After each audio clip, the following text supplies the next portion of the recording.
HB Saint-Raphaël va donc débuter en défense ce quart de finale de la Coupe de France.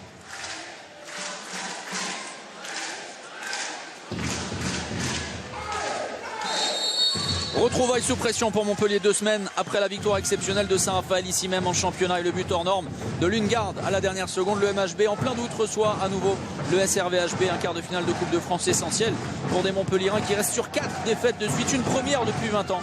Les Varois, eux, solides dauphins de Paris en D1, abordent ce rendez-vous sereinement après une victoire autoritaire face à Minsk en Coupe d'Europe.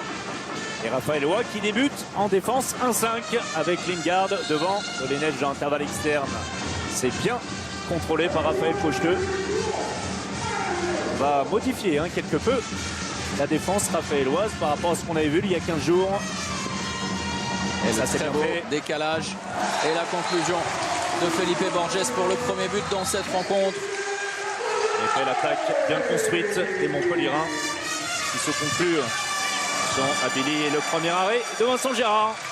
Et déséquilibré sur sa tentative, mais on a laissé jouer. Attention! Et attention à la récupération de Lungard parce que Vincent Gérard, il est très mal retombé, le Danois.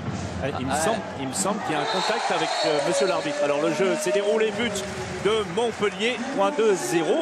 Oui, alors si c'est un contact avec l'un des arbitres, c'est fâcheux d'avoir laissé le jeu se dérouler.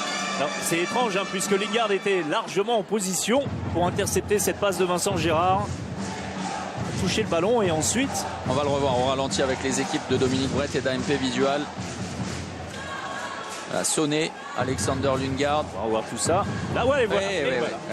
Oui, mais alors là c'est fâcheux d'avoir laissé le jeu se dérouler. Ah bah carton jaune pour monsieur l'arbitre. Et 2-0 pour Montpellier. Bonne entame de rencontre.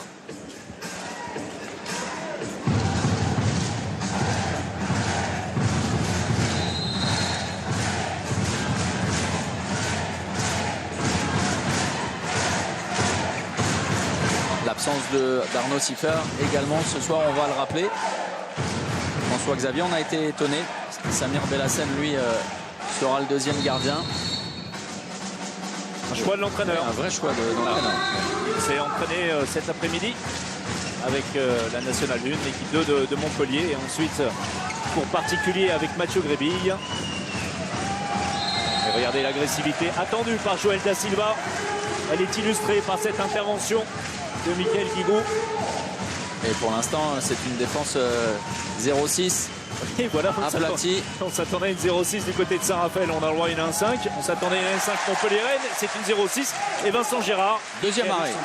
Déjà pour le gardien du MHB, Diego Simone Alamen. Dolenech. Michael Guigou, le coup de sifflet pour une faute commise sur Ludovic Fabregas de la part de la défense raphaéloise, avec une petite surprise puisque Ognian Djerik est titularisé au poste 3. Et on est redescendu, vous voyez. Alors était-ce un leurre de la part de Joël Da Silva. On est en 0-6 de nouveau côté Saint-Raphaël. C'est magnifique. La spéciale Montpellier. Effectivement, avant, on pouvait compter sur ce genre de geste sur Borut Makovchek. Désormais parti. Superbe passe dans un tempo parfait. Dipanda qui ne trouve que le poteau. Une nouvelle opportunité pour les Montpelliérains. C'est bien monté. Et on parlait d'entame parfaite. Déjà 4-0. Et déjà le premier temps mort posé par Joël Da Silva. Montpellier ne pouvait pas mieux se rassurer en ce début de rencontre.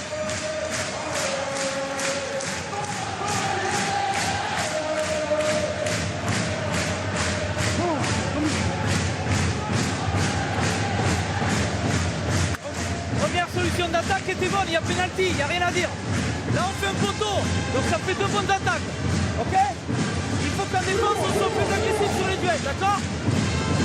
Dès qu'on récupère des ballons, il faut courir. Sur leur 0-6, on peut travailler sur le Madrid pour faire des mouvements ou des serrages. Soyez patients, par contre, si vous vous engagez au duel, soyez plus percutants, d'accord? Hey, on revient tranquillement dans le match. Allez!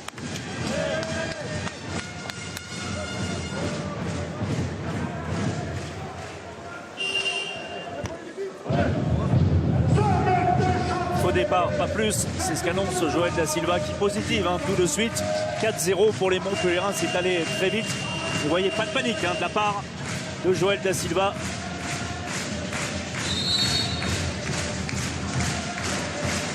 Et la remise en jeu de Saint-Raphaël. On vous rappelle que vous pouvez nous laisser vos messages, vos réactions, vos commentaires. Hashtag #AndAction. Vous n'hésitez pas tout au long de la soirée. François-Xavier Houlet répondra à toutes vos interrogations. Abili côté gauche, Atlasson avec Cocheteux disponible face à Aymen Toumi. L'accélération et l'enclenchement.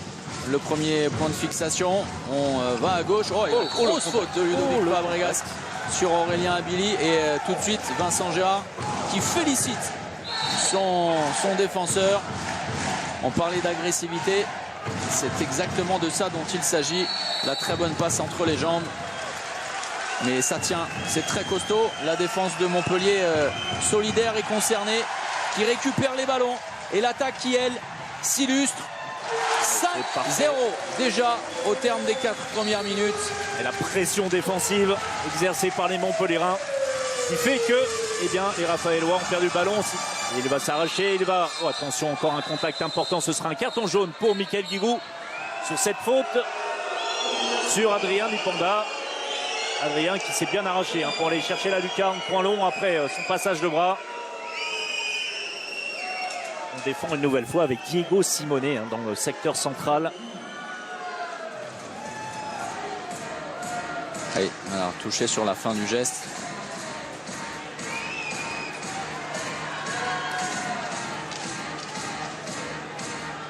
Qui a fini Saïd Bounoura. Michael Guigou.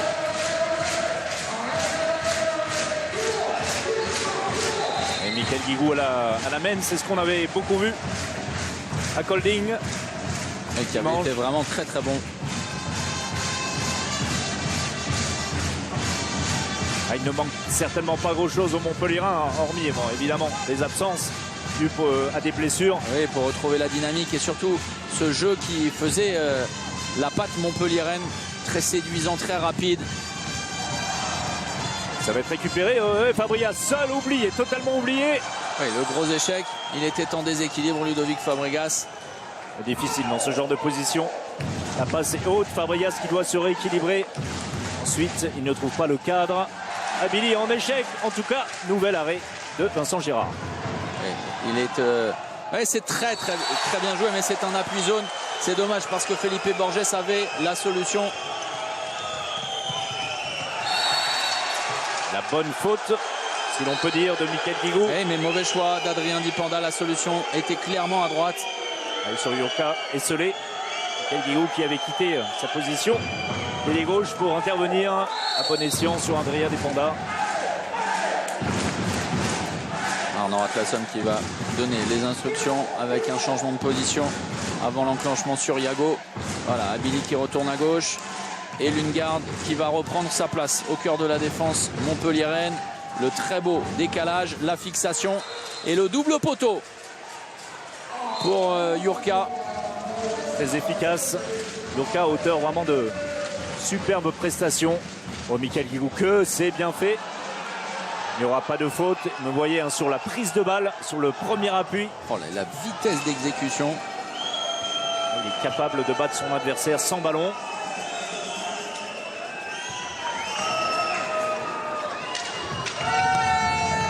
Passe hésitante pour Atlasson. On va repartir sur du jeu placé tranquillement. Le point d'appui de Lundgaard qui va sortir disponible. Le même enclenchement que précédemment, qui avait terminé sur le décalage pour Yurka à droite. Et cette fois on tente de trouver Lundgaard au pivot, mais le ballon est allé au pied, 9 mètres en faveur de Saint-Raphaël. Défense très mobile, à la fois très mobile et très bien placée sur Lundgaard particulièrement, qu'on a cherché à 2 reprises côté Atlasson, qu'on n'a pas trouvé. Attention au déplacement, cette fois il est esselé. Pris dans son dos. Diego Simonet. Et l'engagement rapide. Oh, la faute. Et non, la faute offensive. Et il est allé s'encastrer sur Atlasson, Aymen Toumi, et qui a été touché au quadriceps de la cuisse. Oh, il est quand même en train de bouger. Hein. Oui. Et puis il donne son postérieur. Oui. Enfin, on avait compris.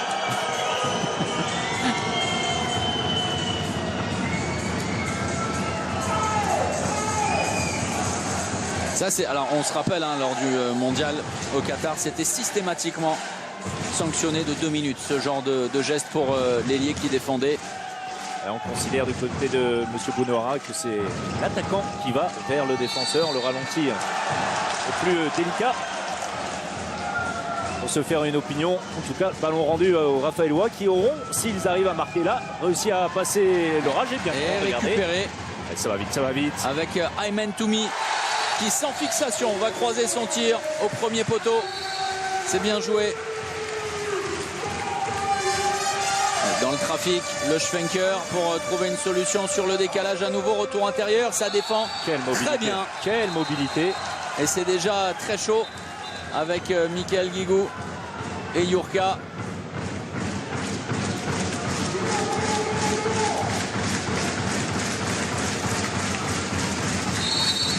C'est bien, ça va nous donner un petit duel sympathique. Même Mika très agressive, alors dans le bon sens du terme. Vous savez quoi? On l'avait vu sur son visage avant le début de cette rencontre.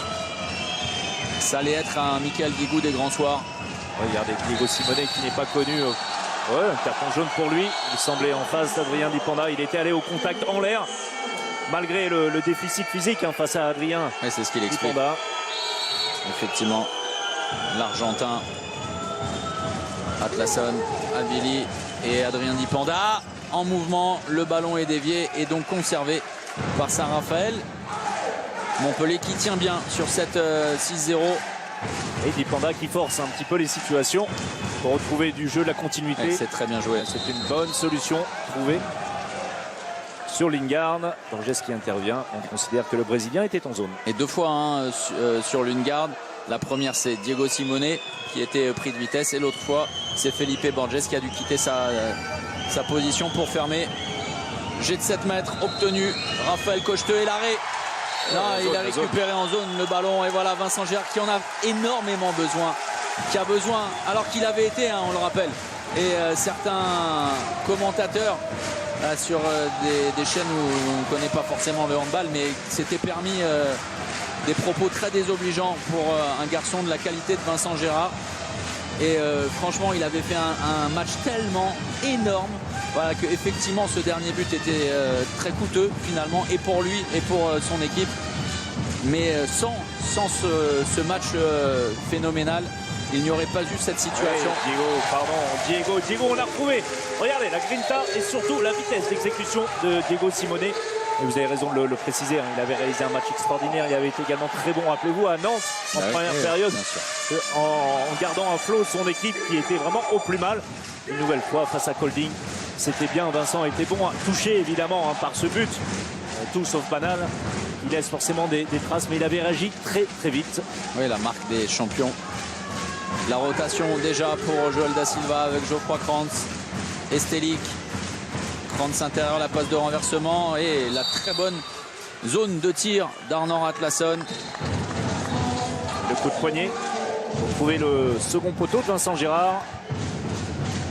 Attention à ne pas se gêner entre Jure Dolenech et Michael Guigou, on insiste. Et le ballon récupéré par Montpellier après cette faute de Lundgaard. Un changement attaque-défense. Et c'est Costa qui fait son entrée au poste de pivot. On va faire souffler Ludo Fabrias. Entrée à l'opposé de Borges, de pivot. Désormais Montpellier en attaque. Et le carton jaune contre Jurka. Qui s'en étonne. Juste sur la prise de... Stelic, visiblement, les arbitres n'étaient pas d'accord. C'est pour ça que Jurka était étonné. Stelic ne l'était pas moins. Allez, qui tente le demi-tour contact, Diego Simonet, mais superbe prise d'Alexander Lundgaard. On parlait de différentiel, de morphotype. Il y a là aussi un vrai duel entre l'Argentin et le Danois. Et Diego Simonet qui va aller chercher les consignes de la part de Patrice Canaillé pendant ce petit arrêt de jeu. dû à un ballon mouillé. Vous voyez, Patrice Canaillé, merci. Il insiste, hein, alors c'est essentiel d'avoir un contact et tout de suite un feedback, si l'on peut dire, de la part de son demi-centre. Ça n'avait pas été le cas à Nantes. Rappelez-vous, on avait vu un Diego en difficulté. Passe intercepté, bien lu de la part de Stelly, qui a une possibilité de jeu rapide. Et Geoffroy Kranz qui insiste à droite et le pastis de Vincent Gérard, très en forme en ce début de rencontre.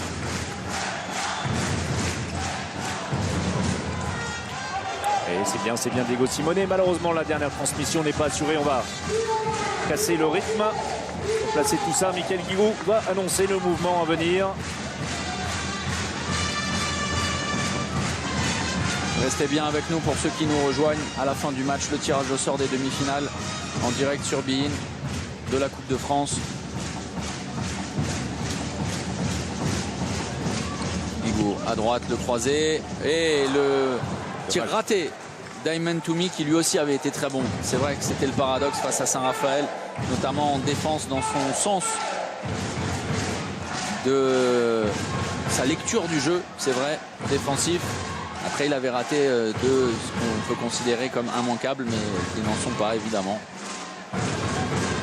Oui, Toumi, on avait tendance à le dire, qui est en train de grignoter beaucoup de temps de jeu. Hein. Brian Gaïc, un petit peu en difficulté. Ça avait été le cas également à Nantes. Ça va jusqu'à Yoka, mais la bonne défense, la très bonne défense de Michael Guigou. Surpris de récupérer le ballon.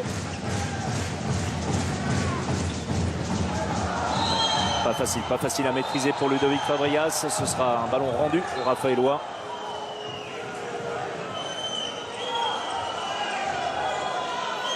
On va revenir sur les mots de Patrice Canaillé qui parlait de manque d'énergie.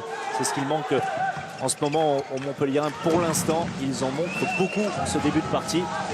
Question suivante, eh bien, c'est peuvent-ils tenir sur ce rythme avec des rotations. Voilà, attention, cette perte de balle sur une simple passe, une simple transmission. Oui, avec une vraie information délivrée par le choix de Joël Da Silva, parce qu'on constate qu'au poste 3, on en parlait tout à l'heure, Ognjen Djeric, lui, a été préféré à Wissam Khmam, qui est évidemment le titulaire indiscutable, mais c'est un... Alors, faut-il y voir un signe? C'est la question que je vous pose. On ira aux informations. Alors, peut-être un petit pépin pour Wissam Khmam. Assis tranquillement tout au bout du banc raphaëlois. Avec le survêtement. Voilà, vous l'apercevez à gauche sur les images, derrière Popescu. Ouais, c'est un choix également. Alors, vous savez, hein, Saint-Raphaël, tout comme Montpellier, est engagé non pas dans toutes les compétitions, parce qu'ils ne font pas partie des derniers carrés pour la Coupe de la Ligue, mais dispute la Coupe d'Europe. Il laisse forcément des forces, une équipe pas forcément justement habituée à vivre ce genre de situation. Villemino, c'est bien. Dommage pour Alain Villemino qui n'y a pas cru, qui était passé sur son premier 1 contre 1. Satisfaction également d'Alain Villemino, qui apporte beaucoup de dynamisme à cette équipe Montpellier. Oui, on parlait de montée en puissance. Il est en train de confirmer. Diego Simonet à longue distance, le tir surpuissant de l'Argentin.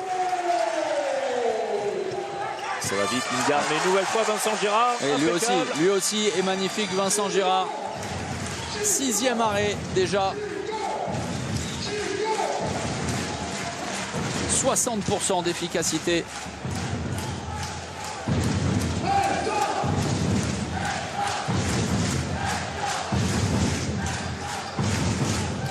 Et cet avantage stable en faveur de Montpellier de +4. Villemino avec 2 demi-centres. Même si Villemino et Diego Simonet peuvent évoluer sur la base arrière. Ouais, c'est bien fait, c'est très bien fait. Très bien respecté. Le jeu qui a été demandé par Diego Simonet, on a écarté. On a joué très large et ensuite Touré Dolenech est venu plein centre, glisser cette petite passe. Regardez le mouvement de Costa, qui passe devant son défenseur et ensuite la bonne finition du Portugais. Je parlais de Villemino et de Simonet utilisés.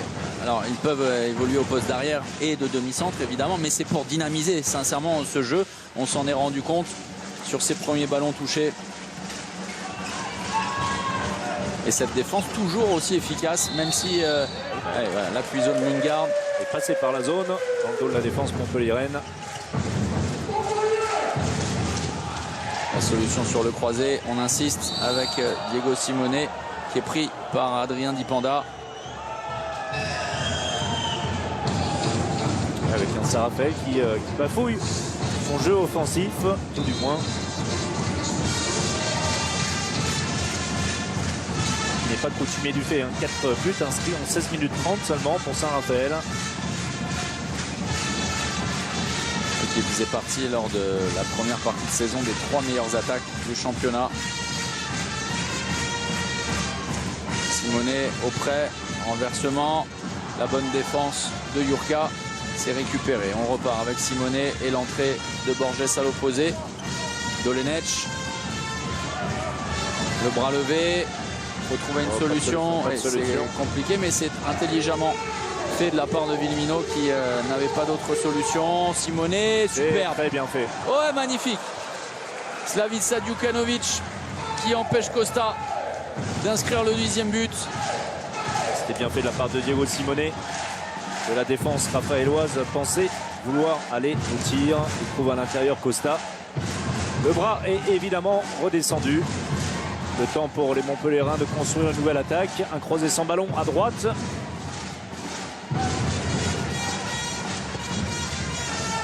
Retour plein centre de Dolenec qui insiste et qui va inscrire le but au cœur d'une défense raphaéloise beaucoup moins incisive que d'habitude. Est-ce votre avis? Oui, pour le moins. Cette action, on a une illustration avec un Adrien Dipanda qui arrive très tard, alors que le mouvement n'est pas non plus d'une énorme vitesse. Bien Dolenec trouve la solution. Regardez, plus de buts côté Saint-Raphaël depuis 7 minutes 20 maintenant. Ce qui illustre les difficultés d'attaque. 4 buts inscrits seulement, on le répète. Geoffroy Krantz qui va apporter d'autres solutions peut-être. Atlasson dans l'intervalle externe, mais toujours pas. Vincent Gérard. Vincent Gérard dans ses œuvres et très vite la montée de balle. C'est très bien appelé de la part d'Aymen Toumi et le service ensuite pour Diego Simone. Attention, qui est resté au sol touché. Et alors Montpellier n'a absolument pas besoin de voir son infirmerie se remplir à nouveau. Et forcément, on retient un peu son souffle côté MHB dès qu'on voit un joueur au sol. Diego Simone qui s'est retrouvé totalement plié sur lui-même. Dans un premier temps, qui s'est touché le dos. Ensuite, il va pouvoir se relever avec l'aide d'Alain Carman. C'est bien, c'est assez rassurant, tout va bien. Il va repasser Diego Simone par les consignes de Patrice Canaillé. Regardez, la petite passe. Regardez, il se plie totalement. Ensuite, la bonne solution proposée par Aymen Toumi. 11-4. Et changement de gardien avec Popescu qui fait son entrée. Pas de solution. Alors, ça n'est pas en défense que le bas blesse, mais c'est clairement en attaque. Presque 9 minutes sans marquer et aucune solution avec Atlasson, avec Stelik qui sont en échec. Et malgré l'entrée de Geoffroy Krantz pour tenter de trouver des solutions, on n'y arrive toujours pas. Villemino qui poursuit. Et c'est bien fait, Vitko Kafnichnik et la finition d'Aymen Toumi. C'est le déplacement de Kafnichnik qui permet de remporter cet avantage, cette presque supériorité numérique en proposant une solution externe. Deuxième temps mort de Joël Da Silva, 12-4. Et un avantage déjà presque rédhibitoire. Plus 8, incroyable pour Montpellier.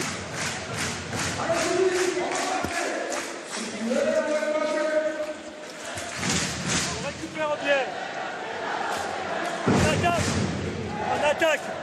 On repasse maintenant avec 2 gauchers. Donc les enclenchements spécifiques. Mentalement on départ. On leur donne les ballons. Oh, qu'est-ce qu'on fait? Arrêtez de tirer sur le gardien, même si c'est un bon gardien ou un très bon gardien. Il fait d'orgueil, il fait mental, les gars.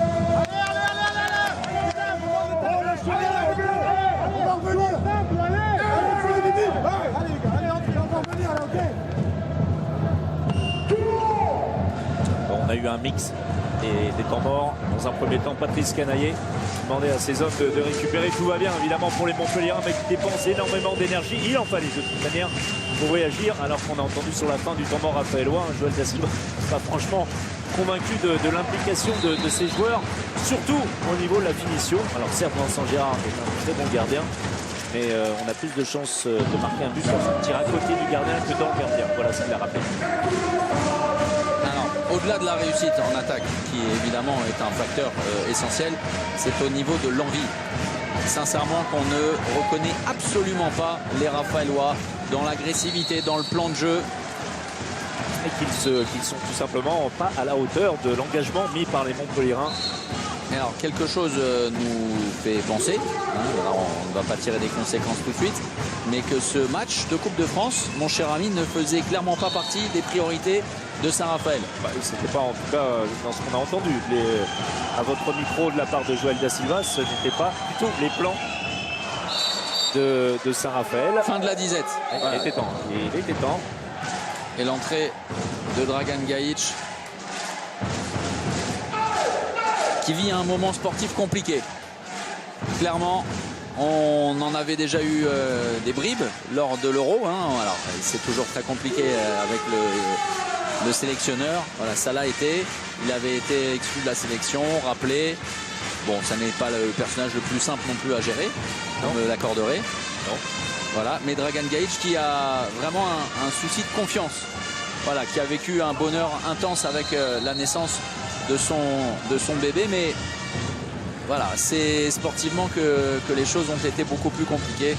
Et le début d'année très compliqué pour Dragan Gajic. Pour un joueur ultra talentueux, alors là ça ne remet absolument pas en question tout le bien qu'on pense de ce joueur génial. On va retrouver ici à 7 mètres après cette faute de Garin, ce passage en zone de Garin qui vaut 7 mètres dans un silence de cathédrale, mais Dragan Gajic n'y arrive toujours pas. Dans son ensemble, c'est une saison de toute manière compliquée pour Gajic. Alors, je vous pose aussi une autre question, mais vous allez devoir y répondre. Est-ce que les problèmes extrasportifs, et vous voyez de quoi je veux parler, parce qu'il va y avoir une décision qui va intervenir dans les prochaines semaines, est-ce que ces soucis extrasportifs en rapport évidemment avec l'affaire des paris suspects? Alors c'est ça que je sous-entendais. On va voir la contre-attaque. Borges qui trouve la solution, qui donne au Montpelliérain 13 à 5, 8 buts d'avance. Après une nouvelle perte de balle de l'attaque raphaéloise. C'est un petit peu ça, je sous-entendais bien évidemment. C'est le dernier présent dans l'effectif montpelliérain avec cette épée de Damoclès, soyons clairs. Montpellier a toujours dit clairement que si un joueur et le président Lévy le répète à l'envi, de toute façon. C'est en toute transparence que les choses se font. Si un joueur de l'effectif montpelliérain est condamné, alors il quittera le club, c'est certain. Voilà, donc vous le savez, il y a appel en ce moment, on attendra la décision. Encore aucune date n'est fixée. Ça arrivera peut-être cette année encore, cette année civile. En tout cas, on voit la contre-attaque de Borges. Si vous avez vu au passage l'efficacité en contre-attaque, un 4 sur 4 pour Montpellier, 0 but inscrit dans le jeu rapide raphaélois, qui est aussi une marque de fabrique de cette équipe. Évidemment que c'est compliqué. Alors c'est compliqué ensuite. Issam Tej était dans cette position, mais Issam Tej a quitté le club en tout début de saison pendant la préparation. Dragan Gajic est le dernier joueur dans ce cas très particulier. Ensuite, pas de sélection, alors que lui était totalement indiscutable, l'un des meilleurs ailiers droits au monde. Nouvelle perte de balle de Saint-Raphaël et la faute de Krakowski. Ouais, ça va très très mal. Gajic également. Malheureusement pour lui, en échec une nouvelle fois face à Popescu. 8 ballons perdus par les Raphaélois qui déjouent totalement, au moins en attaque. Et déjà, on parlait tout à l'heure de Ognjen Djeric qui avait fait son apparition en défense. Nicolas, il faut toujours préciser le prénom et non pas Jean-François Krakowski, le fils du président qui joue. Bon, voilà, énormément de rotation avec déjà Popescu. On parlait de priorité ou non avec des matchs désormais tous les 3 jours. Clairement, la Coupe d'Europe est désormais une priorité pour Saint-Raphaël avec ce très beau match face à Minsk. Clairement la 2e place du championnat, voire mieux si Saint-Raphaël mise sur des échecs répétés de Paris. Et il y aura d'ailleurs un match au Palais des Sports Jean-François Krakowski contre le PSG. Voilà les 2 objectifs ciblés ouvertement. Bon, on a l'impression, c'est un peu malheureux pour nous, mais que ce match-là oui, pour le moins, est un peu galvaudé. tentais de vous dire, rien ne sert d'arriver en quart de finale, d'aller jusqu'en quart de finale, si ce n'est finalement pour ensuite s'arrêter. Alors on va pas dire volontairement, loin de là, c'est Montpellier, c'est Montpellier, bien sûr. Sous les yeux du président justement, Jean-François Krakowski. En tout cas, il est compréhensible.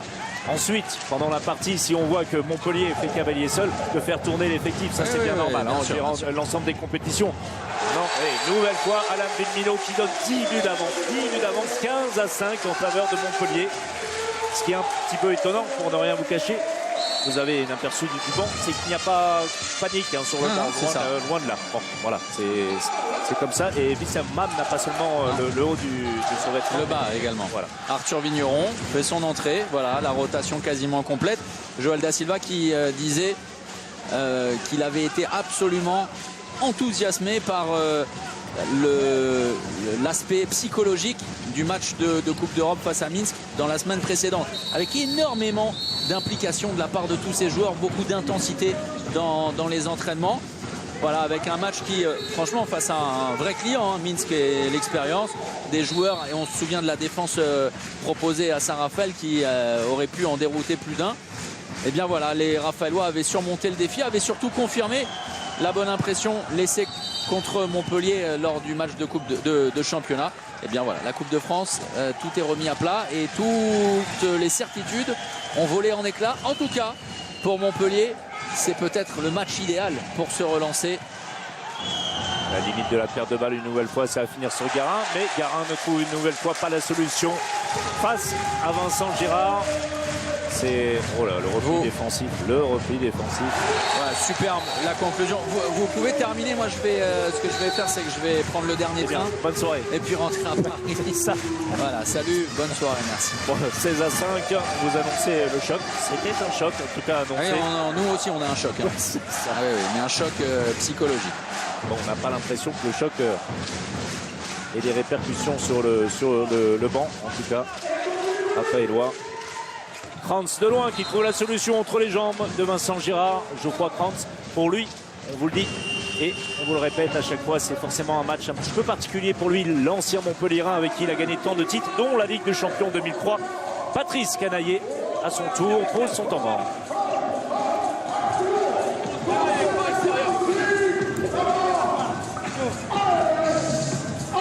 Pour récupérer bien là. Il restera 4 minutes. On remet beaucoup d'intensité sur les 4 minutes qui restent. Nico, on joue avec deux gauchers. S'ils sont toujours à 6-0, s'ils sont à 6-0, on joue 6 direct ici, ok? 6 direct avec le pivot qui part. Ludo, pivot qui part, 6 direct. Ok? Et on enchaîne. D'accord? Sur les montées de balles, continuez à bien écarter le jeu. Ok, en attaque. Ok, allez, jeu. Allez. Ça marche pas. On va tous les regarder le jour du soir. Tout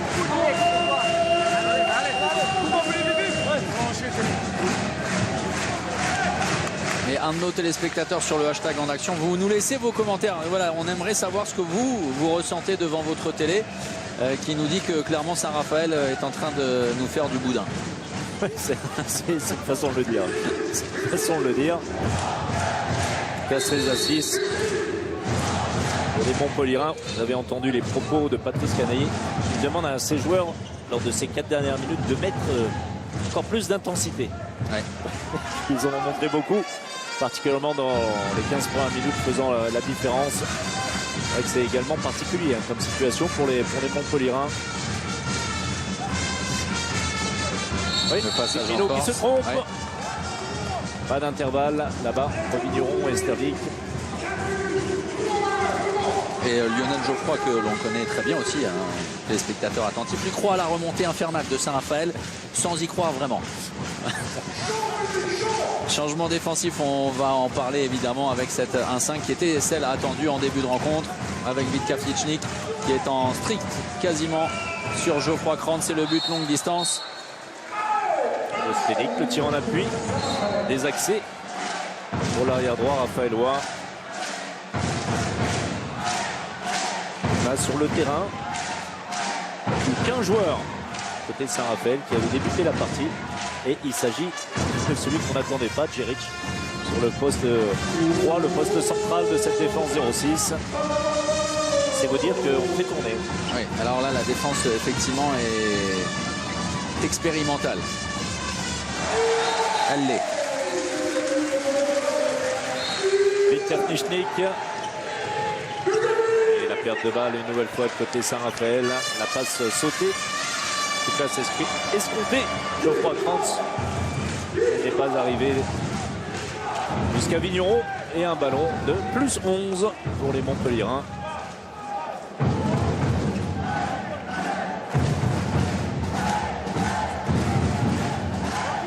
Kapnichnik, Dolenech, c'est également une solution. On sait que Patrice Canaillé aimerait cette saison et la saison prochaine, puisqu'il va avoir beaucoup de gauchers à sa disposition, jouer avec un gaucher demi-centre. La bonne sortie de Garin et la récupération, c'est lui qui force la perte de balle. Geoffroy Krantz. Alors à l'ancienne. Hein. Ah oui, mais alors mais à l'ancienne. C'est l'ancienne. Même pour moi. Ouais, mais ça fait sourire Vitka Vtichnik, on le comprend un peu. Bon, c'était un peu inutile. Alors regardez cette violence de Vitka Vtichnik, c'est ça, Geoffroy Krantz. Alors effectivement, il est au contact. Il y a un tirage de maillot de 2,5 cm. Bon, l'intention est là et effectivement, on peut donner 2 minutes. Les Raphaëlois qui vont terminer cette première période si rien ne se passe d'ici là en supériorité numérique. Avec Garin, ailier gauche, qui trouve la solution. Lui, le pivot. Et ça va permettre aussi, on a parlé de la rotation de Saint-Raphaël, mais à Patrice Canaillé de relancer tout le monde dans son effectif. C'est fondamental pour la suite des opérations. On le disait, et Rémi Lévy le rappelait dans les colonnes de nos confrères de l'équipe ce matin. Oui, Montpellier, malgré ce que tout le monde peut penser, est encore engagé dans les 4 compétitions. Sera peut-être, certainement, c'est en tout cas tout ce qu'on souhaite à beIN Sport, qualifié pour les 8e de finale de la Ligue des Champions dès le week-end prochain. Avec un dernier match, alors 2 derniers matchs compliqués pour Montpellier, mais qui pourra également compter sur un faux pas, parce que le goal average particulier est favorable par rapport aux 2 derniers du groupe. Avec Christian Stadt et Kolding. Bonne position pour Montpellier. Il doit malgré tout attendre encore les résultats à venir lors de ces 2 dernières journées. Villeminot s'est contré. Saint-Raphaël aura une ultime occasion avec Stelig.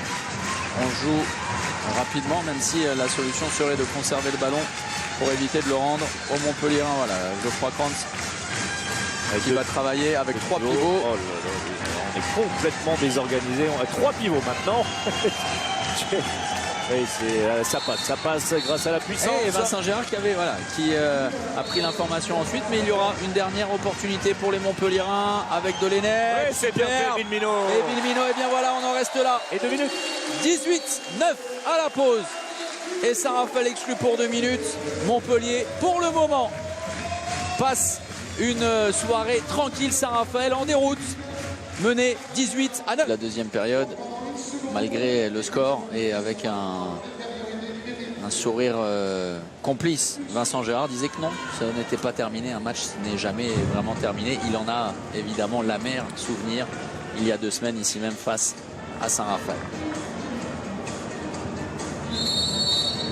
Coup d'envoi de la seconde période après 30 minutes. À oublier pour Saint-Raphaël. Montpellier a fait les choses avec sérieux. Montpellier a continué systématiquement à dominer son adversaire. Se faire du bien, c'est important. Également se redonner confiance pour des Montpelliérains en panne de victoire depuis 4 ans. Et vous l'avez dit, on est reparti avec d'autres hommes, d'autres intentions également. On l'espère, nous pour le spectacle et pour nos téléspectateurs. Ryan Gajic, ça passe pour Ryan. Et c'est bien, ça va le remettre en confiance, le Slovène, dans une position qui est délicate pour la plupart des ailiers, beaucoup moins pour lui. Il arrive à trouver la solution avec un tir à effet, point long, face à Popescu, qui redémarre du côté de Saint-Raphaël. Et Raphaëlois qui évolue. Rappelez-vous, ces 2 minutes encaissées par Garin à la toute dernière seconde de la première période, et donc des Raphaëlois qui évoluent à un joueur de moins. Et avec les mouvements des 2 classique en infériorité numérique et on reste évidemment, alors on va le voir de façon circonstancielle ou pas, dans cette 1-5 avec Michael Guigou aux avant-postes. On pensait qu'on allait avoir ce système défensif en tout début de rencontre. Il n'en a rien été pour le MHB. Il s'est appuyé sur une 0-6 très performante. Vigneron, Atlasson et derrière on trouve la solution avec Adrien Dipanda, le coin long et l'engagement rapide de Montpellier. 2 buts consécutifs côté Saint-Raphaël, ça n'était pas arrivé fréquemment en première période. Et ce, alors que l'équipe de Joël Da Silva évolue un joueur de moins encore quelques secondes. On va essayer d'en profiter. Regardez, Costa qui fait son entrée très rapidement, justement. Encore 10 secondes en supériorité numérique. Dolenech, le temps fort peut-être. Et il aurait pu, l'Argentin, servir. Défense raphaéloise avec un Yoé Dolenech qui se promène devant Cocheteux et ensuite devant Lingard. Obtient le 7 mètres.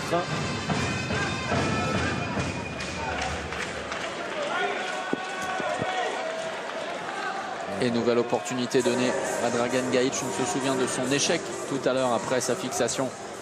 Patrice Emaillé qui le renvoie, qui insiste, qu'il retrouve confiance. Ouais, on parlait de l'opportunité de relancer certains joueurs également. On a aperçu le même geste tout à l'heure lors du match entre Cesson-Rennes et Nantes avec un Kevin Bonnefoy qui avait été battu par un lob de Valero Rivera. Dans un match avec un peu plus d'intensité, en tout cas de 9 buts inscrits simplement en seconde période par le H de Nantes contre Cesson-Rennes. Encore une sacrée performance de l'équipe de Yerim Silla. Ragnar Oscarsson, Cesson qui s'invite dans le dernier carré. Et qui va scruter, le tirage au sort pour espérer recevoir avec peut-être un match délocalisé pour l'occasion.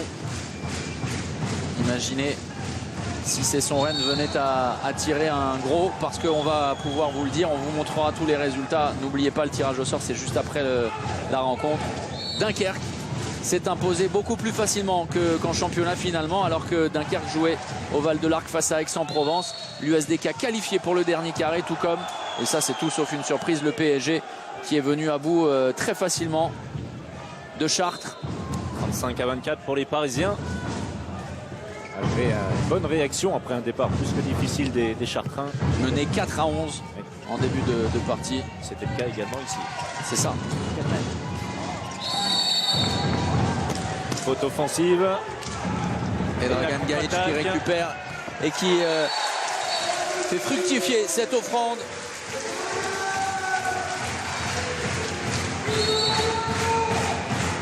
Et on va insister du côté de Montpellier, puisque finalement, peu importe l'adversité, aujourd'hui il s'agit de se rassurer que chacun des joueurs montpelliérains, pour certains en difficulté, on l'a dit, eh bien, retrouve de la confiance, une confiance également collective.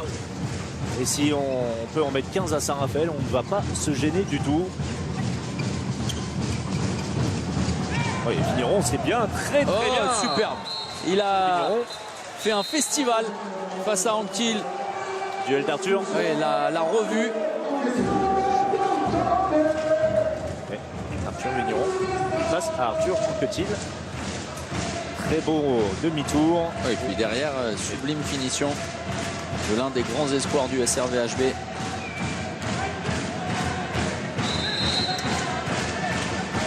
Anquetil exclu pour 2 minutes. La prise en strict de Diego Simonet. Cette supériorité numérique favorable aux Raphaélois. On va tenter des choses. Avec Dolenech, Villemino, Gajic, l'accélération et le mouvement de Simonet, mais il est bien pris par Vigneron. Et ballon récupéré après l'arrêt de Popescu par les Raphaélois. Calmement, le changement attaque-défense avec Diric pour Abili. Et Popescu pas encore à... Oh, le contre magnifique. Et Diego Simonet, me semble-t-il. Il est scotché là-dessus. Simonet qui montre de belles qualités défensives. On ne lui connaissait pas forcément. Il retourne, l'Islandais. trouve la solution, tire à rebond, coin long.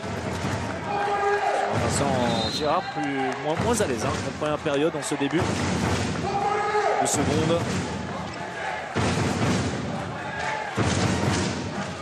Toujours cette strict de Vigneron sur Simonet. Villemino.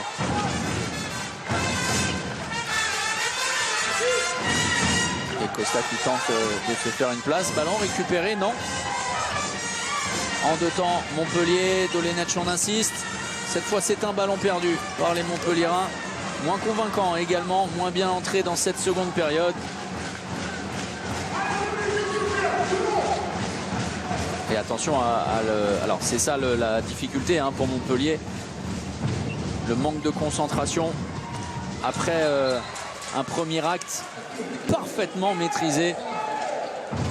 C'est très bien ce que propose le jeune Arthur Vigneron. Regardez ce tir, un petit peu à la Tobias Reichmann. Vous savez, les droits de l'équipe allemande, avec pratiquement une feinte de tir dans son temps de suspension au premier poteau, ce qui fait se concentrer Vincent Gérard sur celui-ci, et ensuite il va chercher très loin, très tard, le second. Et vous savez que la revue tout à l'heure qu'il a mise à Arthur Anquil, ça m'a fait là aussi penser à Tobias Reichmann, je vous promets. Il y a peut-être quelque chose. Ouais. Ça lui promet un bel avenir. Ouais, il y a pire comme comparaison. Oui, Reichmann qui a parfaitement supplé. Patrick Grotzky blessé, est devenu champion d'Europe. Il a été impeccable. Tobias Reichmann que retrouveront d'ailleurs les Montpelliérains dans le dernier match, me semble-t-il, de cette phase de poule de Ligue des Champions avec Ilse. Le très beau décalage et derrière la finition magnifique. Et ce sera même le prochain match. Oui, c'est contre le Vardar le dernier match, me semble-t-il. La réception de Kielce, c'est le prochain rendez-vous en Ligue des Champions. Et c'est deux chocs franco-polonais. Voilà, c'est simple avec Płock, ce qu'on doit dire comme ça pour le PSG. Kielce et Kielce. Kielce, voilà. On a passé 3 semaines en Pologne, on a pu un peu maîtriser. Et si Marion de Tranchant ce soir n'est pas là, c'est qu'elle aussi est allée en Pologne. Croisé sans ballon entre Villemino et Diego Simonet. On insiste à droite, la grosse faute, plein visage. Attention. Et les 2 minutes. Un manque de contre Ognjan Djeric. Manque de maîtrise. Jeune Djeric. Il est très mécontent, Diego Simonet qui regardez cette image. Qui refuse les... Oh là là là là, l'énorme faute. Plein visage, on comprend son mécontentement. L'Argentin châtié. Oui, c'est limite au-delà des 2 minutes, clairement. Franchement. Monsieur Bounoura voulait discuter avec son acolyte. Ouais, mais on comprend et on partage le mécontentement appuyé de Diego Simonet. 7 mètres. Dragan Gajic, une nouvelle fois, cette fois. C'est maîtrisé face à Djukanovic. Qui va céder de nouveau sa place à Popescu, tout simplement, puisque Popescu manque de compétition. Eh bien, on va lui donner du temps de jeu. Au dire de Rares Forté-Nianou, entraîneur adjoint de cette équipe. Il est à 70% de ses capacités. Des nouvelles de l'autre Roumain de l'équipe Simicu. Beaucoup de points d'interrogation sur l'arrière gauche. Et quant à la fin de saison, eh bien, a priori, c'est une question de semaines aussi. Voilà. 2 semaines. Et c'est ça. Voilà. La remise en jeu de Raphaël Cocheteau pour Adrien Dipanda. Vigneron, Saint-Raphaël en infériorité numérique. Les Montpelliérains qui sont redescendus avec le très beau travail de Borges et la bonne lecture de Vincent Gérard sur ce coin long. Il avait anticipé Dolenech. Ça va pour Diego Simonet. Après le coup au visage, Villemino. Le pivot sur cette supériorité numérique. Voilà. Bon, c'est arrêté par Popescu, alors que Raphaël Cocheteau était passé totalement au travers de sa tentative d'intervention.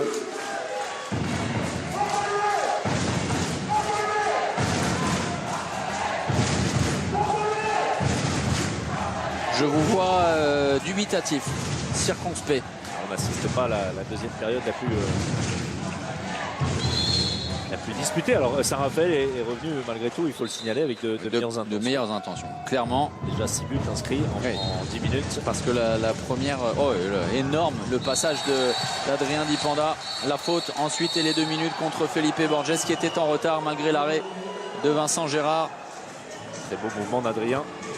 Oui, la première période ressemblait plus à un décrassage au Krapa pour Saint-Raphaël. Le Krapa, c'est un parcours de santé derrière le Palais des Sports Jean-François Krakowski. Voilà où on va parfois courir quand on habite à Saint-Raphaël, plutôt qu'à un quart de finale de la Coupe de France. Vous connaissez bien la région. Regardez l'entrée en jeu. Non pas d'Arnaud Siffer, on vous en a parlé, mais de Bellachen opposé à Atlason. Samir Bellachen qui est battu là-dessus. Une feinte et ensuite un tir croisé de la part de l'Islandais. Grande vitesse, Samir Bellachen. La prise en strict une nouvelle fois, Diego Simonet sur Diego Simonet par Arthur Vigneron. Puisque les Montpelliérains évoluent une nouvelle fois en infériorité numérique.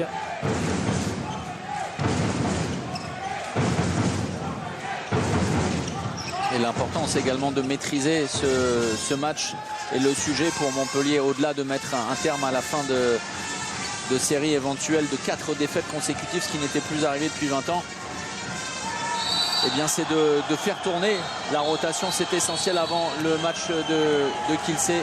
Un match extrêmement important qui pourrait voir Montpellier s'ouvrir les portes des 8e de finale. Et les esprits s'échauffent parce que Raphaël Kochteux a été victime d'un mauvais coup sur Jure Dolenec après celui de Ognjen Djeric sur Diego Simonet.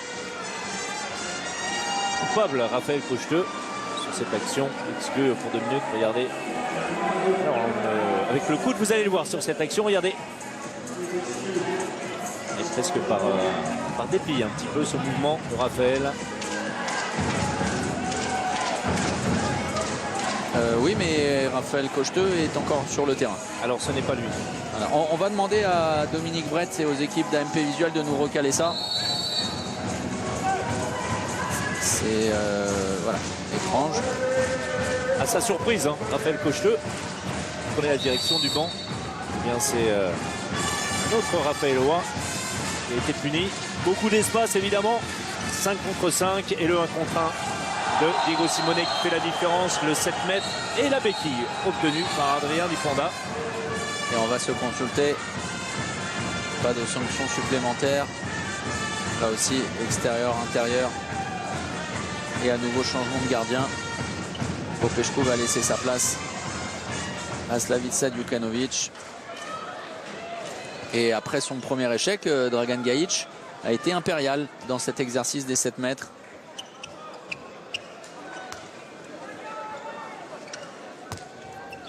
Ne parlez pas trop fort. Ouais, superbe. La recoulette inverse pour le Slovène. Un Palais des Sports René Bougnol relativement bien garni. On avait peur que l'addition des matchs, la multiplication des matchs et surtout des résultats un petit peu décevants, eh bien fasse que les supporters montpelliérains ne se rendent pas au Palais des Sports.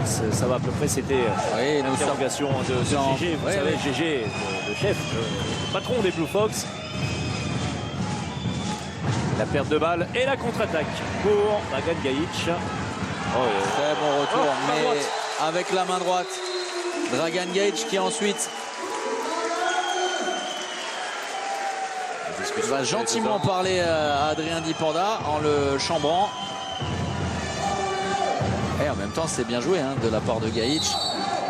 Et les esprits s'échauffent. Et forcément, quand on manque d'agressivité, ou alors quand on est dans le mauvais sens de l'agressivité, ce qui est le cas de Saint-Raphaël, eh bien on se fait marcher dessus. Oui, surtout on peut être maladroit. On a vu des coups, alors on va pas dire des coups, des interventions par dépit un petit peu lorsqu'on n'est pas totalement concentré et totalement engagé. Eh bien c'est là, généralement, on peut s'attendre à de mauvaises surprises. L'échec d'Abili. En tout cas, la bonne lecture de Vincent Girard qui va chercher ce ballon en pleine lucarne. La bonne défense. Oui, superbe la passe. Pas de solution pour Borges. Oh, attention, qu'est-ce que c'est que cette passe de Felipe Borges? Et il était même surpris, Adrien Dipenda. Il n'a pas beaucoup d'occasions pour s'illustrer, Djeric. Et il venait de revenir de 2 minutes d'exclusion. Et il marque. Ça lui arrive assez rarement. Il s'attelle aux tâches défensives suite à l'interception d'Adrien Dipenda sur une offrande de Felipe Borges. Avec la concentration qui commence à faire défaut. Bon, le matelas est assez confortable. Ah oui, là c'est un waterbed là. Ah oui, clairement.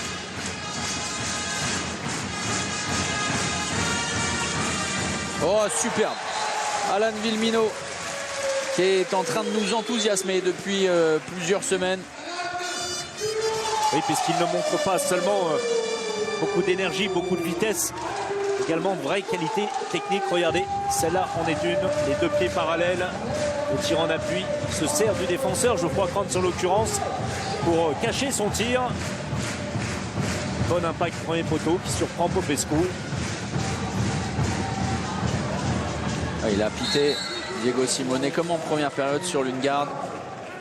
Il a gagné son duel, le Danois.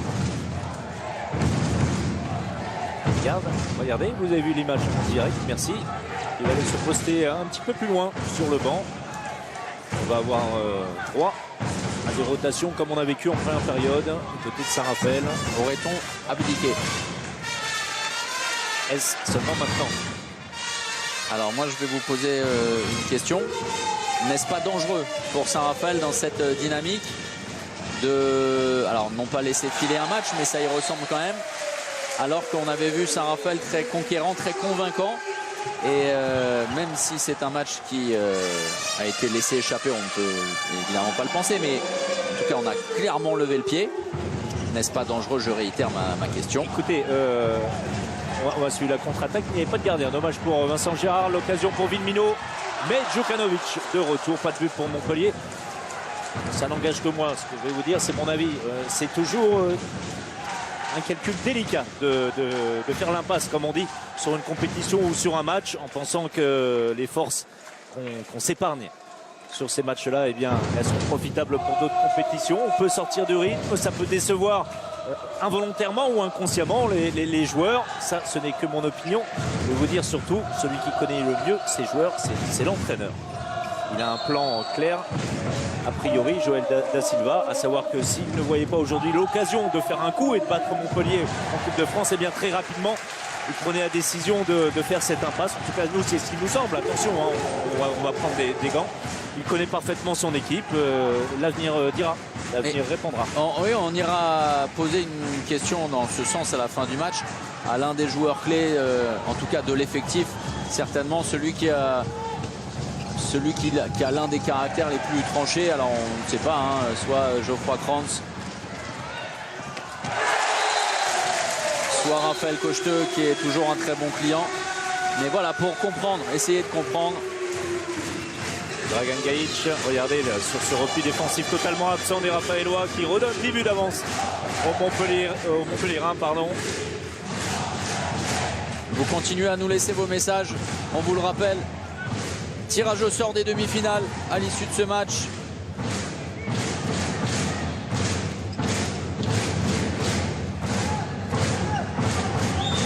Garin donc au poste de pivot. Vous avez vu Lundgaard. Oh, et voilà le pastis. Celui-là est complet. Regardez Vincent Gérard qui exulte avec le ballon dans les mains. Sur la tentative d'Adrien Dipenda. Regardez, alors ça. Ouais, il aurait bien aimé être aussi présent il y a 2 semaines dans le dénouement cruel pour lui de ce match. On le dit en tout cas, Vincent Gérard qui a réagi très très vite. Vous l'avez dit Thomas, c'est également la marque des champions. De tout de suite se remettre dans le droit chemin et regarder vers le match qui arrive et non pas ressasser un fait marquant, hein, évidemment. Le passage en zone, non, le mauvais bloc de Costa, le portugais, et le temps mort posé par Joël Da Silva. Et on va l'écouter, après on répondra à plein de questions que vous nous posez sur le hashtag En Action.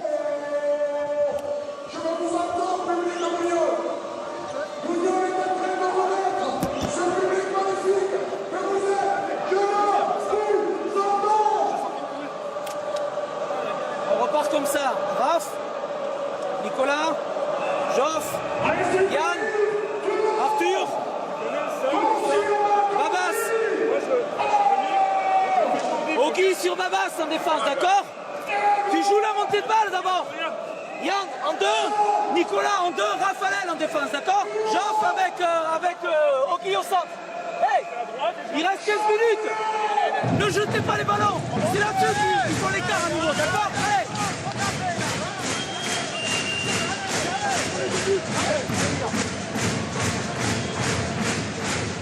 Et pourtant, dans les propos de Joël Da Silva, on ne peut absolument pas soupçonner quelconque volonté de lâcher prise. Avec une grosse rotation, hein, vous l'avez entendu. En fait, Cocheteux qui conserve son poste d'ailier gauche. Ensuite, le retour de Nikola Krakowski, ici à l'image.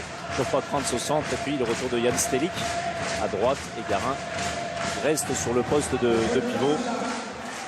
Alors on nous dit que si alors Nikola Krakowski joue, on nous dit sur le hashtag en action, on pourrait avoir un indice de la volonté de Saint-Raphaël si son père Jean-François venait à entrer en jeu. Voilà. Et puis si Joël Da Silva également évolue au poste d'arrière, on aura un autre indice. Voilà. D'autres téléspectateurs nous demandent de rembourser leur abonnement. Eh bien regardez, Nikola Krakowski. Comme ça, c'est au moins la réponse. Le tir de deuxième but de Nikola Krakowski. Ouais, là, très bel engagement de la part de Nikola Krakowski. Et on nous souligne également que Saint-Raphaël n'allait peut-être pas dans les esprits jouer ce match à fond parce que, on l'a répété, hein, on a également pris ce parti-là, parce que la Coupe EHF représente peut-être une importance plus fondamentale. Nous verrons. Avec une Coupe EHF qui va se révéler très relevée. On sait que le Final Four de celle-ci se passera à Nantes. Nantes également bien parti, hein, très belle victoire face à Ostrobo.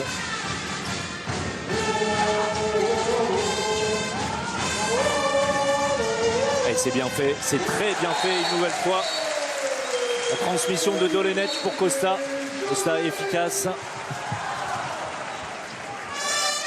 C'était Montpellier à la Cara Mesteki qui va composer le duo du bloc central de la défense de Montpellier avec Ludovic Fabregas.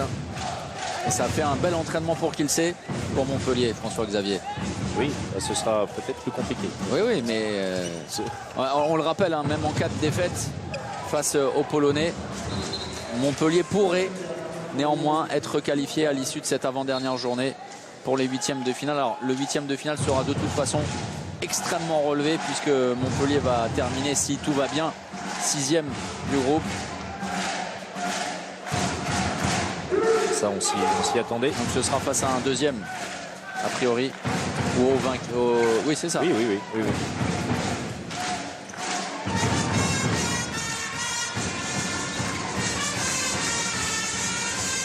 Kafnichnik, un bel arrêt de Djukanovic.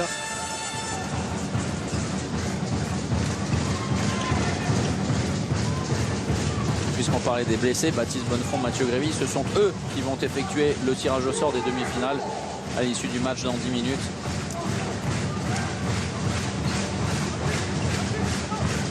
Deux pivots côté Saint-Raphaël. Jeric qui conserve sa place. Le tir manqué, en tout cas qui ne trouve que le poteau de Vincent Gérard de la part de Stelik.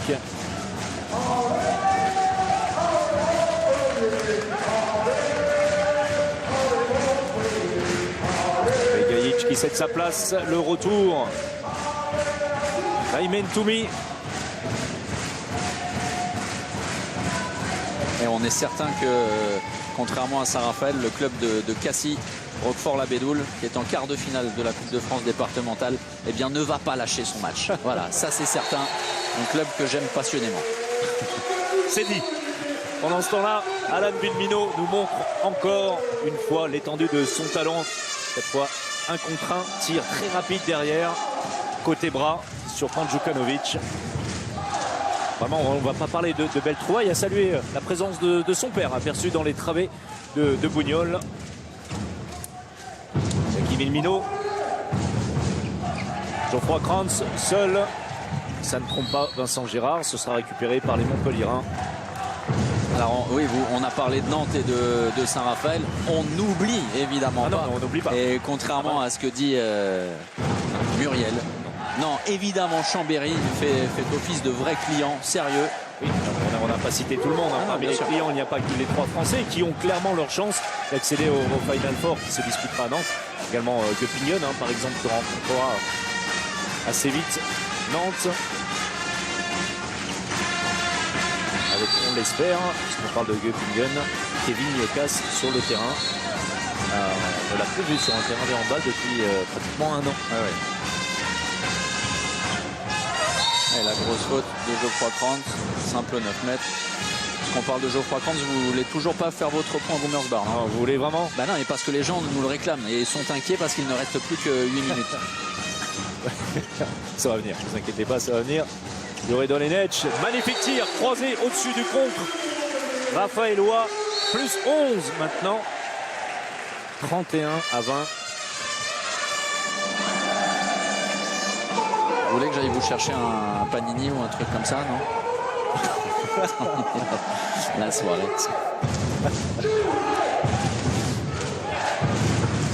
Là, on attendait beaucoup, c'est dommage de cette revanche. Alors, même si Patrice Canaillé a banni de son vocabulaire ce genre de propos belliqueux. La passe longue distance. Ah, il va y aller Toumi, c'est compliqué. C'est récupéré par Ludovic Fabregas. Il peut retourner avec Toumi. Pas payé pour Fabregas qui avait fait l'effort de repartir dans le sens du but et de trouver une petite passe à Toumi. Pour Toumi. Oui, on nourrissait énormément d'espoir quant à ces retrouvailles, puisqu'on ne parle pas de revanche. Et ça aura fait, pour reprendre les mots d'un ex-président de la République, pchit. Voilà. C'est ça. C'est ça.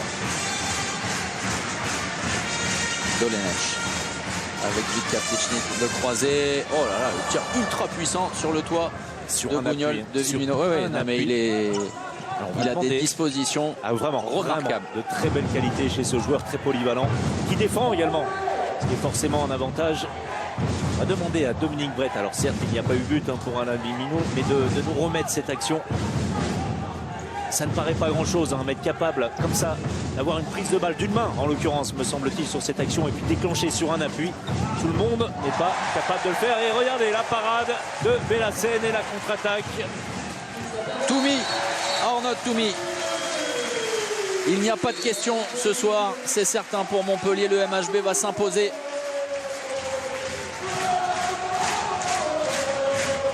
Dans les grandes largeurs. Et ça, on l'a rapidement compris.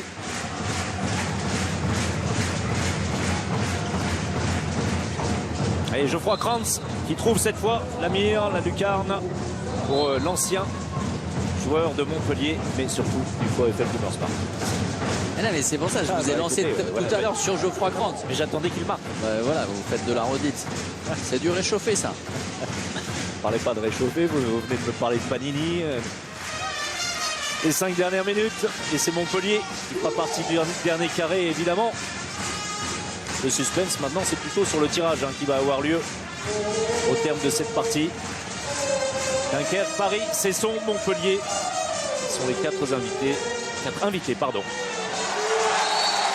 Le lob de Toumi. Et attention, Dolenec. Et ce soir il a presque tout mis. Presque. 5 sur 6 pour le Tunisien. 6 sur 7, pardonnez-moi. C'est mieux comme ça. Vous l'avez vu, effectivement, Garin qui est encore... alors ce n'est pas Geoffroy Krantz, ne me semble pas. C'est Garin qui était dans l'affaire avec Dolenec. Et on a pris une petite au passage une nouvelle fois. Allez, merci, regardez cette action, le croisé Dolenec. Regarde, non c'est le tir et le but de Dolenec.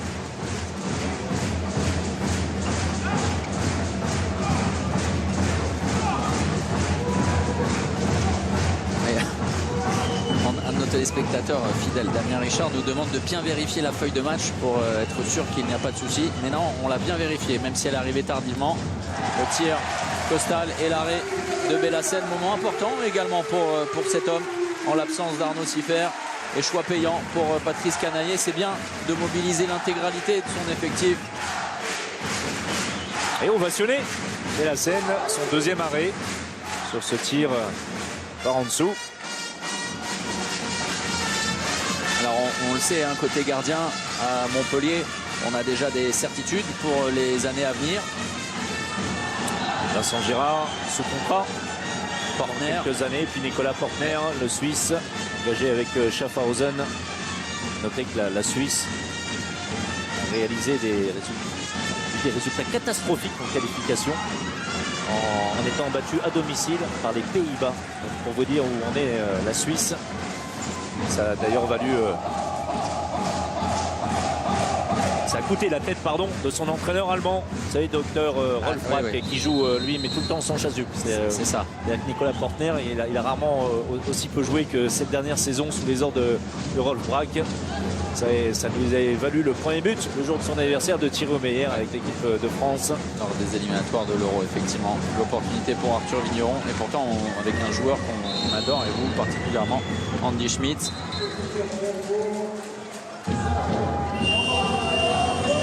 Le temps mort posé. Le temps mort.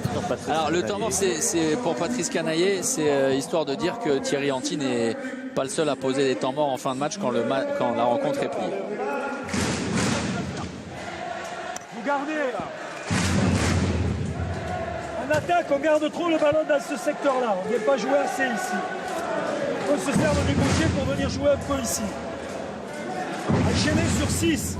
Pivot reste central, José. Ok. Pivot central ici. Écartez-moi le jeu ici, les gauchers, pour qu'Alan puisse aller manœuvrer. Et là, on est courir derrière. Et là, Alan, à l'intervalle, plein de pont, où tu joues avec le pivot ou là où on croisait. Ok. On passe sur la contre d'Alan. Ok. Allez, jeu. Les gars, vous êtes la dernière fois qu'on joue ça cette saison. On va laisser jeter lui. On va laisser les deux pivots. Il y a même un moment de plus fort. Allez, les gars, un parterre là. Ah, ok. Allez, on va faire le début. Alors certains penseront évidemment que ce temps mort était fortuit, sauf qu'on continue de travailler et vous avez vu la motivation dans les regards des joueurs, dans les propos également de Jure Dolenec. C'est impératif pour Montpellier parce que alors la chape de plomb n'était pas lourde et n'allait pas tout écraser parce que Montpellier, on le répète, et plus que jamais ce soir est encore qualifié pour les 4 compétitions. La Coupe de France, la Ligue des Champions, la Coupe de la Ligue et le championnat évidemment pour espérer réaliser une bonne fin de saison. Mais c'est important parce qu'il y a ce match face à Kielce qui résonnerait d'un tout autre écho si Montpellier venait à s'imposer. Et magnifique but et surtout on a respecté la consigne donnée par Patrice Canaillé. On va revoir ça.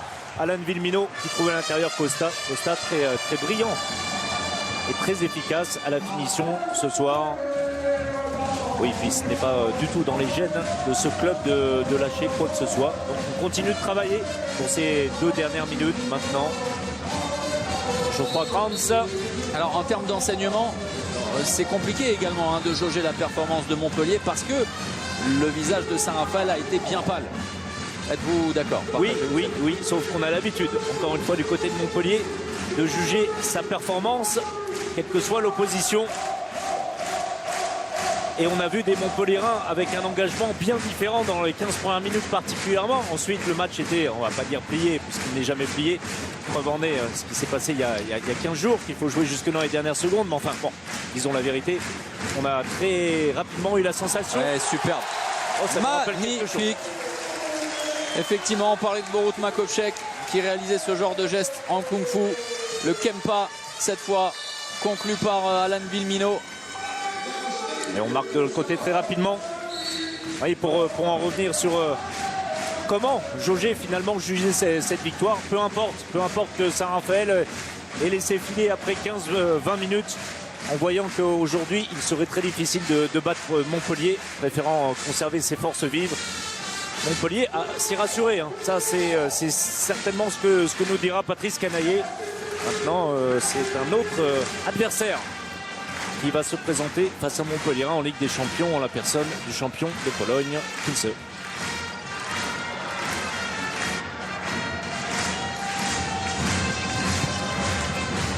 Et la dernière action, le dernier ballon porté. Et l'ultime possession pour Saint-Raphaël dans ce match à sens unique. Montpellier aura rapidement fait la différence. Montpellier jamais n'aura été inquiété dans cette rencontre et assure l'essentiel, se redonne confiance, met un terme à une série indigente de 4 défaite de rang. Ça n'était plus arrivé depuis 20 ans. Et Montpellier va pouvoir peut-être s'offrir une deuxième partie de saison bien plus enthousiasmante. Succès 35-24, Montpellier qualifié pour le dernier carré de la Coupe de France.